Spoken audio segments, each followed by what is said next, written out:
Hi guys, welcome back to my channel, and if you're new here, you're right. So as you guys can tell by the title, I'm gonna be doing a prep routine for you guys just to show how you can make sure your nails last forever. Okay, so as you can tell, I am already about to do some cuticle work. So before I even started, I had already pushed back my cuticle, and now I'm cleaning up the cuticle area and making sure there are no dead skin left on the cuticle. Okay, this can be very important because if you put any acrylic on top of this, it would lift. Okay, acrylic cannot stick to skin, and we have to make sure we remove all the dead skin from the nail, and that is honestly the only way to avoid lifting or anything of that sort. So I'm just doing that on all 10 nails, and make sure your drill is on a high speed but not too high, just something really fair.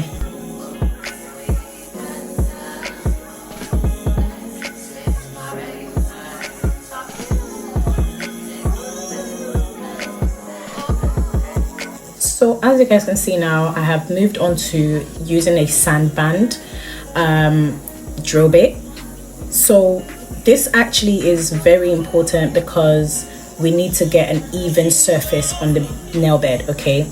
And again, there's still dead skin on the rest of your nails, so we have to remove all of that dead skin, oils, just to create a clean, fresh canvas for your nails. And I'm also using a fine sand band. This is not high speed either, very low speed. Now I have moved on to a third step. You guys might think this is too much, but this is just important. Okay, I don't miss out these steps because the minute I do this, always something that comes on.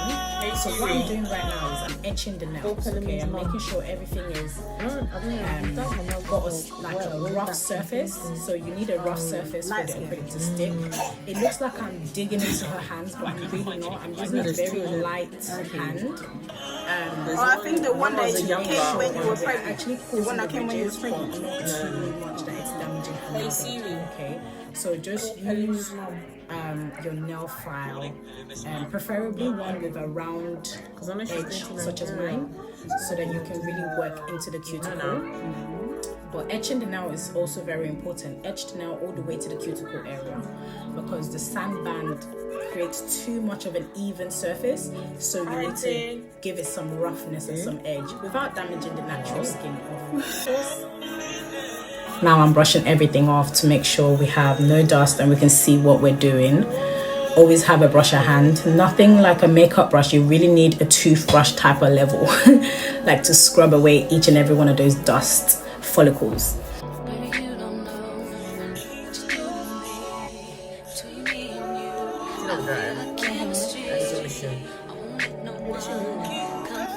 Now we are cleaning up the cuticles by doing a dry cuticle cut. So I don't know how else to explain that, because obviously we have pushed all the cuticle up. We have used the round drill bit to make sure there is nothing or no cuticle left on the nail bed. Okay, so now we have to go in and cut off everything that we have lifted off of the nail bed. And this is easier to do when you have done these 3 steps prior, because the cuticle that needs to go would literally show itself. So you don't have to worry about cutting your client. Okay, so because of all that prep work, or should I say all that sand band and all of that, it's so much easier to cut the cuticles this way. As you can see, the cuticles are not wet, so it gave me no hassle at all. I just cut away the fraying parts, the parts that is just looking like frayed trousers.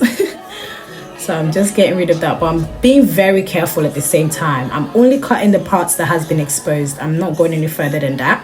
And at some point my client was like, oh my god, you're tugging on my cuticles. Like, it doesn't hurt her, don't get it twisted. She's I wasn't hurting her, but she was like, oh, I've noticed you're kind of like tugging a little bit. And I was like, that's me testing the flesh, or should I say the cuticle, to make sure there's no fresh skin. If that makes sense. So when I'm cutting, I don't snip. I give it a little pinch to just see, okay, is this dry? Is this dry? Okay, now I'm gonna cut. Does that make sense? So by tugging it, I'm giving it that little elastication.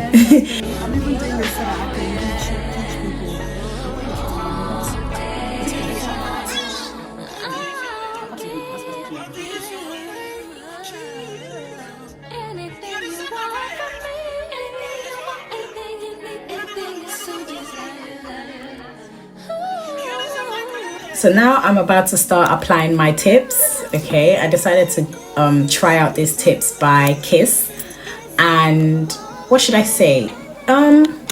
It works just like any other glue, but I did run into some issues with it, and I'm gonna get into that in a bit. But these are the tips I'm using. They are C-curved tips, and you can get these anywhere from Amazon to eBay. Okay, I'll make sure I link that down below. So normally I put the glue directly onto the nail bed, and I use the tip to stick it on, but I don't put too much pressure normally. Just give the glue some room to breathe so that it can actually dry while it's on the nail. Some people press it hard and it's not sticking. It's like, no, you need to let it breathe. Be very light-handed when sticking on the tips. I was struggling here because curved tips are not easy to stick on. That's why a lot of nail technicians don't use them, because when you're trying to stick something on, you need a flat surface, and when you have a curved surface such as this, it's almost impossible. Like, it's so hard. So I used my trick that I got on TikTok one time. So I put a little dish of Monuma, like a very small amount of Monuma in a little dish, and every time I'm ready to stick my tips on, I dip my tip into the Monuma by the edge of the smile line, very little, and I flick off whatever's left over. You don't want too much. And then I put my glue, as you can see, and then you can stick it on with that Monuma on the tip. The Monuma acts like a glue, you know, it's very sticky, and it also melts the plastic as well, so it allows the glue to really do its job on all corners. So that's the fastest and easiest way I would recommend you put on your tips. When I used to work in the salon, I used to do this all the time, and it was faster for me, and my clients got what they wanted. No more curved nails. But yeah, this was very easy. Just dip your tip into a Monuma and stick it on with your glue. Okay, and I promise you, you will not have no problems.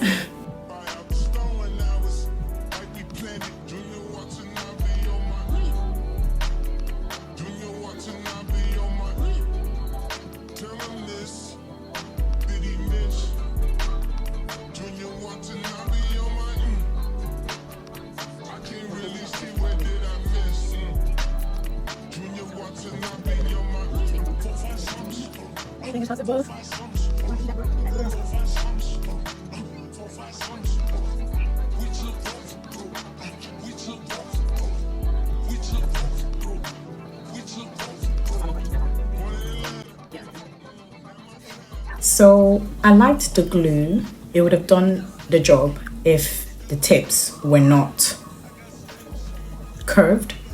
I've used glues that did it without the little trick.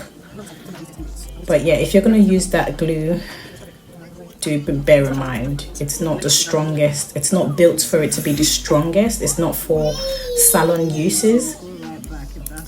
So moving on, as you guys can see, I'm cutting the tips off.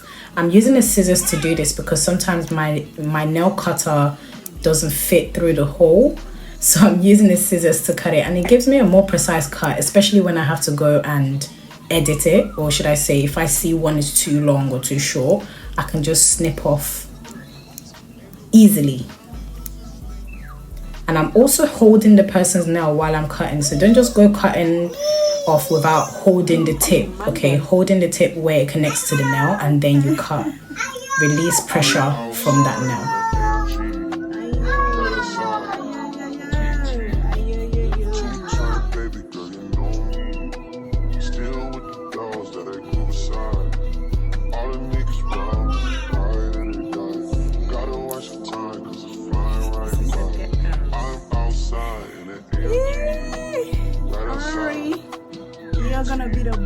of them all. Anyway, Sha, you Now, can see. as you guys can see, I'm sizing the nails to make sure everything is even. Normally, I use the cuticle area to measure. So I go by cuticle area to cuticle area, not by where I stick the tips on. Because sometimes when you use the tip as a guide, you find that one nail is always shorter than the other, because there's some nails that are shorter than usual. Like my pinky is really long, so I don't make my pinky too long whenever I'm doing my nails, because my pinky finger is quite long. So you have to go by cuticle when sizing the nail, because it has to be proportionate to the next nail next to it. So you want a proportionate hand. So yeah, just size the fingers next to each other, and then you cross check them both.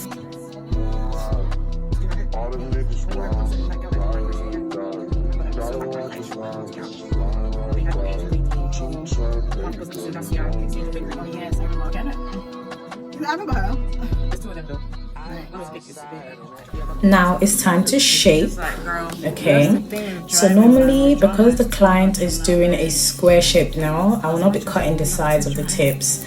Although I used coffin tips to create this set, when I cut the nails, they give a perfect square shape without making it look too bulky. So that's why I prefer using coffin when doing short nails on clients, because 90% of the time they want a tapered coffin anyway. So I normally just give them like a square using a coffin tip. It works all the time. The nails are not going to be too bulky. I feel like if I used a square tip and I went and cut it down, I would probably have to pinch the nails or pinch the tips to still keep that C curve and look cute. When shaping, normally it's very easy. I go side to side and then I square off the bottom. So make sure the sides are matching each other, and then you square the bottom off. Don't ever square before you've gotten the sides. I don't know, it's just easier that way. So as you can see, I'm focusing a lot on the side because I don't want the nails to be bulky, because short nails will actually look too bulky, you know. A lot of clients that come to me, they're like, oh my god, I did short nails and I don't hate it.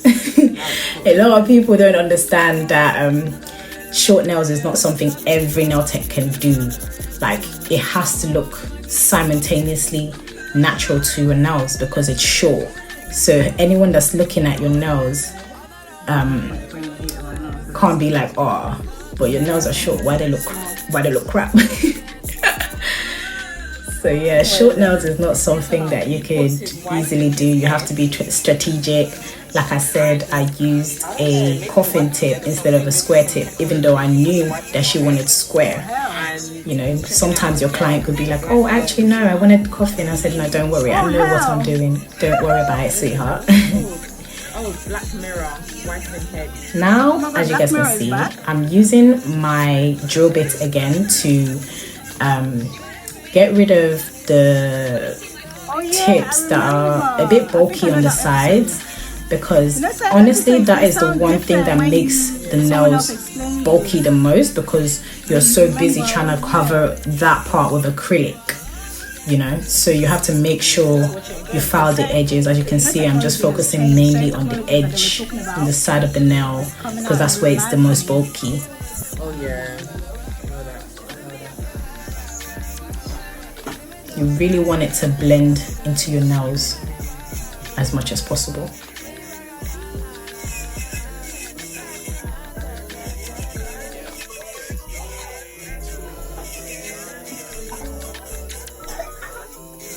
And I'm using a drill bit that is very, very gentle on the nails. I don't like using a sandband for this. But yeah, that's it guys. after that, I literally just put some primer on, and then I was ready for acrylic application. I'm going to do that video and have that ready for you guys right now. I just need to do a voiceover. But I hope you guys enjoyed this video. Please like, share, and comment below how you think I did while prepping these nails. And yes, subscribe, and I'll see you in my next video. Bye.